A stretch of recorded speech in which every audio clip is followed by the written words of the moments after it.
네, 안녕하십니까. 내년 4월 총선을 앞두고 정치권이 요동을 치고 있습니다. 오늘은 총선을 앞두고 꿈틀거리고 있는 신당 창당에 대한 이야기를 들어보도록 하겠습니다. 지병문 총장님께서 나와 계십니다. 총장님 안녕하십니까? 네, 안녕하십니까? 네, 지금 그 정치권은 신당 바람이 좀 불고 있습니다. 네. 물론 총선이 다가오니까 이제 당연한 것이기도 하겠습니다만 신당 창당에 대한 바람이 부는 원인은 어디에 있다고 보십니까? 국민의힘 전 대표였던 이준석 씨가 추진하는 이 신당, 우리 정치사에서는 이례적인 것이죠. 보통은 대통령이 집권한 뒤에 지지 세력을 확장해서 정책 어젠다를 쉽게 실천할 수 있도록 하기 위해서 당을 만들고 했는데, 예를 들어서 우리 김대중 대통령께서 취임해가지고 새천년 민주당을 만든다 할지, 노무현 대통령의 열린우리당, 이런 식으로 볼 때 대개는 대통령이 그 여당의 경우에는 신당 창당의 주도적 역할을 했는데, 이번의 경우에는 국민의힘 전 대표는 이준석, 소위 비윤이라고 할 수 있는 이준석 전 대표가 주도적 역할을 한다. 이건 결국은 윤석열 대통령의 실패와 국민의힘의 실패, 여기에서 오는 지지율 하락,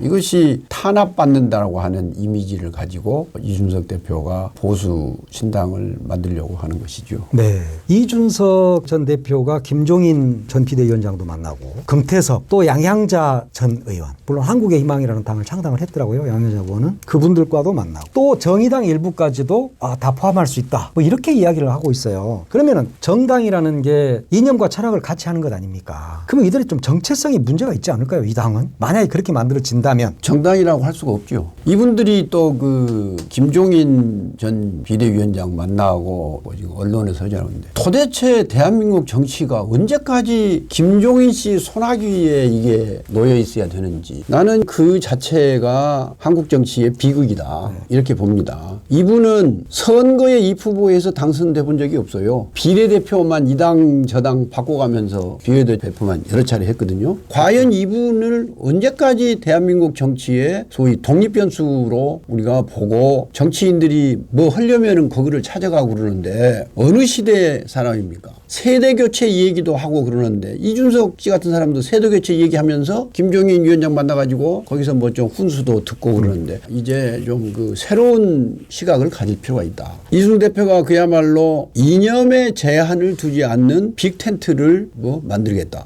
이게 정당을 하는 사람들이 할 수 있는 얘기냐. 그런 측면에서 우리가 매의 눈으로 앞으로 지켜볼 필요가 있다. 특히 보십시다. 뭐 개인적으로는 미안한 얘기지만 양양자 전 의원이 무슨 당을 만들었다고 그러는데, 이분이 보좌관이 성추문에 휘말리니까 탈당을 하고 그 다음에 복당시켜달라고 하니까 안 해주니까 결국은 딴살림 차린 거 아니에요? 그렇죠.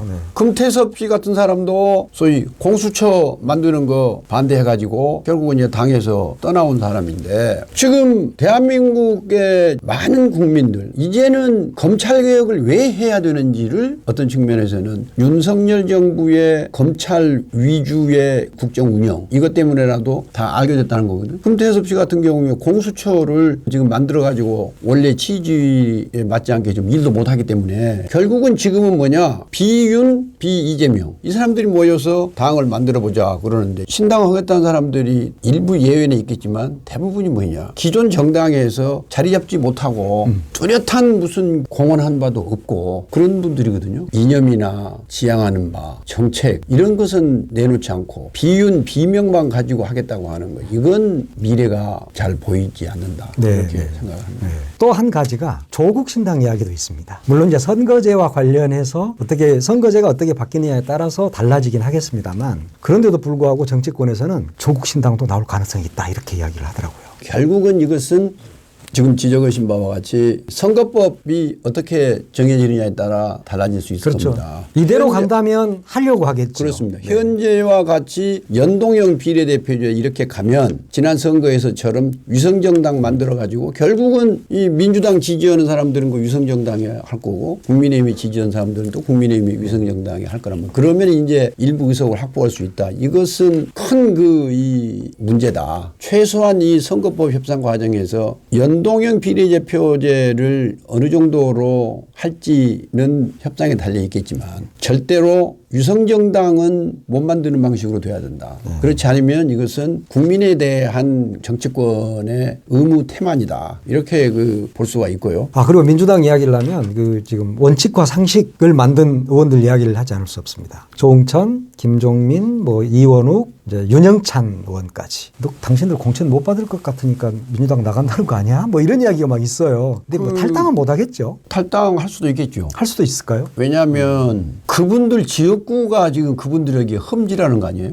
본인 지역구가 본인한테 험지다. 그러면은 거기서 이 민주당 경선에서 탈락해버리면 어떤 측면에서는 정치적 미래가 없는 거예요. 그렇죠. 그러니까 이러한 것을 명분으로 해서 탈당을 해가지고 비명 민주당 비판하고 탈당해가지고 새로운 그 세력에 합류하면은 나름대로 그 명분은 만든다. 떨어져도 변명거리가 있다. 네. 이럴 수 있잖아요. 네네. 그런데 내년 총선은 윤석열 정부와 국민의힘에 대한 소위 평가입니다. 특히 이 윤석열 정부에 대한 중간 평가란 말이에요. 네. 또 이제 또 보수 언론은 뭐라냐고 하면 지금 제3세력 신당이 등장하는 이유가 거대 양당인 국민의힘과 민주당의 극한 대립 이런 것 때문에 등장을 한다 이렇게 했는데 그렇게 얘기하는 것은 결국은 뭐냐. 민주당까지 싸잡아서 비판을 하게 되는데 그건 결국은 뭐냐. 내년 총선이 윤석열 정부와 국민의힘에 대한 중간평가라고 하는 것을 희석시켜버리는 거예요. 네.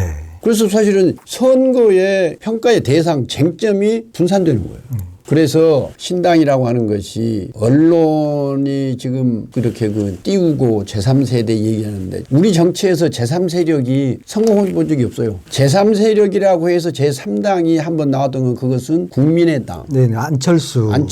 예. 그 호남에서 결국은 38석 얻어서 밀어가지고 이런 걸 하다가 결국은 뭐냐면은 그 사람이 그때 38석을 얻었던 것이 본인의 정치적 자산인데 결국은 지금 국민의힘에 가 있잖아요. 그래서 제3세력이라고 하는 것이 우리 정치에서 장기적으로 볼 때 성공해 본 적이 없다. 네. 정기국회 끝나면 지금부터 민주당은 국민에게 무엇을 하겠다라고 하는 것을 내놓아야 되는 겁니다. 정치 혁신, 그다음에 미래 산업에 대한 그 경제적 대안, 남북관계 문제, 우리 현안에 대해서 확실히 해놓고 그다음에 민생 문제를 해결하기 위한 혁신적인 정책적 아이디어를 내놓아야지. 그렇지 않고 지금 이대로 잘 가면은 내년 선거에 이길 것이다. 이런 생각 가지고는 기대한 만큼 성과를 얻기 어렵다. 이렇게 봅니다. 광주 전남에 어떤 것들이 필요한가 하는 지역 현안들도 좀 챙겼으면 좋겠다 이런 생각이 듭니다. 총장님 오늘 긴 시간 동안 감사합니다. 그래요. 네. 감사합니다. 네. 네.